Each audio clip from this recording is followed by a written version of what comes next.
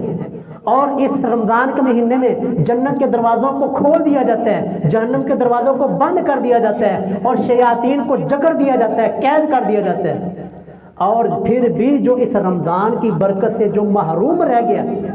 پھر بھی رمضان کے مہینے کے اندر جو اس مہمان کی قدر نہ کر سکا، رسول اللہ نے فرمایا فقط حرما، او اصل محروم اور اصل بدبخت شخص یہ والا ہے کہ جس نے رمضان کو تو پایا اور اتنے اللہ تعالیٰ نے بخشش کے بہانے چھوڑے، لیکن پھر بھی اس نے روزہ نہ رکھا، پھر بھی مہمان کی قدر نہ کی، تو یہی اصل میں بدبخت انسان ہے۔ دوسری حدیث جی، آخری حدیث جامع ترمذی کی حدیث ہے، رسول اللہ صلی اللہ علیہ وسلم نے ارشاد فرمایا 3545 حدیث کا نمبر ہے، وہ مشہور حدیث ہے کہ رسول اللہ ممبر کے اوپر پہلی سیڑھی کے اوپر قدم رکھا، آپ نے فرمایا آمین، دوسری پر رکھا فرمایا آمین، تیسری کے اوپر رکھا فرمایا آمین۔ تو بعد کے اندر پوچھا گیا جی آپ نے آج ہم نے عجیب معاملہ دیکھا ہے، آپ نے تینوں سیڑھیوں کے اوپر قدم رکھتے ہوئے آمین کہا ہے، یا رسول اللہ کیا وہ؟ رسول اللہ نے فرمایا تھا جی میرے پاس جبریل علیہ السلام آئے تھے، انہوں نے کہا جی راغم انفن، اس انسان کی ناک خاک آلودہ ہو جائے، یہ عرب کے اندر محاورہ بولا جاتا ہے، جس انسان کو بددعا دینی ہو، جس انسان کو کہنا ہو کہ تیرا بیڑا غرق ہو جائے اور تیرا ستیہ ناش ہو جائے، تیرا کچھ بھی باقی نہ رہے، اس کو کہا جاتا تھا یہ راغم انفن، اس انسان کی ناک خاک آلودہ ہو جائے۔ اور یہ ہماری پنجابی میں بھی جملہ ہے، لوگ کہتے نہیں ساڑھی ناک کٹوا دیتی تو ہم نے ہمارا ناک ہی تو نے کٹوا دیا، تو یہی جملہ سیم عربی کے اندر بھی بولا جاتا ہے، راغم انف، اس انسان کی ناک خاک آلودہ ہو، مطلب کہ وہ تباہ و برباد ہو جائے، وہ شخص کہ جس کے زندگی کے اندر رمضان المبارک آیا اور اس نے اس مہمان کی قدر کر کے، روزہ رکھ کر، قیام کر کے، تراویح پڑھ کے اور قرآن کی تلاوت کر کے رب کو منا کر اپنی مغفرت نہیں فرمائی، اس بندے کا ناک خاک آلودہ ہو جائے، وہ تباہ و برباد ہو جائے۔ یار یہاں پر توجہ کیجئے گا جی، محبوب کا یہ مزاج نہیں ہے بددعائیں دینا۔ یار محبوب صلی اللہ علیہ وسلم نے طائف کے اندر پتھر پڑے ہیں، آپ نے بددعا نہیں دی، آپ کے دانت مبارک شہید ہوئے، آپ نے بددعا نہیں دی، آپ کے اوپر وہ اوجڑی رکھی گئی ہے، صحیح بخاری کے اندر آتا ہے کہ آپ سجدے کی حالت میں تھے، یہ ابو جہل اینڈ پارٹی نے آ کے گندی اوجڑی آپ کے اوپر رکھی، آپ نے بددعا نہیں دی۔ لیکن یہاں پر کیا ہوا جی؟ ضرور یہاں پر کوئی نہ کوئی نقطہ چھپا ہوا ہے، ضرور یہاں پر کوئی نہ کوئی چیز چھپی ہے جو ہمیں سمجھ نہیں آ رہی۔ دیکھیے جی وہ چیز کیا ہے، وہ چیز میں بتانے لگا، وہ چیز ہے کیا کہ جب اللہ نے جنت کے دروازے کھول دیے، جہنم کے دروازے بند کر دیے، شیطانوں کو جکڑ دیا ہے، اور مغفرت کے لیے اللہ تعالیٰ ہر دن معافی کا اعلان کر رہا ہے، ہر دن اللہ تعالیٰ معاف فرما رہے ہیں، ہر دن اللہ تعالیٰ افطاری کے وقت لوگوں کو مغفرت فرماتے ہیں، اس دن بھی، اس وقت بھی انسان اگر جنت کا حقدار نہ بن سکا، اس وقت بھی انسان اگر اللہ کا سے مغفرت نہ کروا سکا، تو میں بھی کہتا ہوں اس کا ناک خاک آلودہ ہونا چاہیے کہ یار رب نے جنت کے دروازے کھول دیے اور جہنم کے دروازے بند کر دیے، شیطان جس کا آپ بہانا لگا اے مینو شیطان نے ورگلا دیتا تھی، وہ شیطان بھی بند کر دیا، اور ہر دن رب معاف کر رہے ہیں، معافی کے پروانے جاری کر رہے ہیں، لیکن اس کے باوجود بھی وہ شخص مہمان کی قدر نہیں کرتا، روزہ نہیں رکھتا، اور قیام اللیل نہیں کرتا، تراویح نہیں پڑھتا، تلاوت نہیں کرتا، روزے کا احترام نہیں کرتا، میں کہتا ہوں پھر رسول اللہ نے جو بدعا دی ہے میں بھی اس کو پر آمین کہتا ہوں، کچھ شخص کا ناک خاک آلودہ ہونا چاہیے۔ حضرت جبریل علیہ السلام نے بھی جو بددعا دی تھی، محبوب نے اس کو پر آمین کہا تھا، میں بھی اس کو پر آمین کہتا ہوں کہ یار اتنا دروازہ کھلا ہوا ہے، صرف کیا تھوڑی سی کوشش کر کے اندر جانا ہے، اس کے اتنا بھی حد حرام انسان ہو پھر اس کا یہی انجام ہونا چاہیے۔ تو عزیزو اللہ رب العالمین سے دعا ہے کہ اللہ رب العالمین ہمیں اس مہمان کی قدر کرنے کی توفیق عطا فرمائے.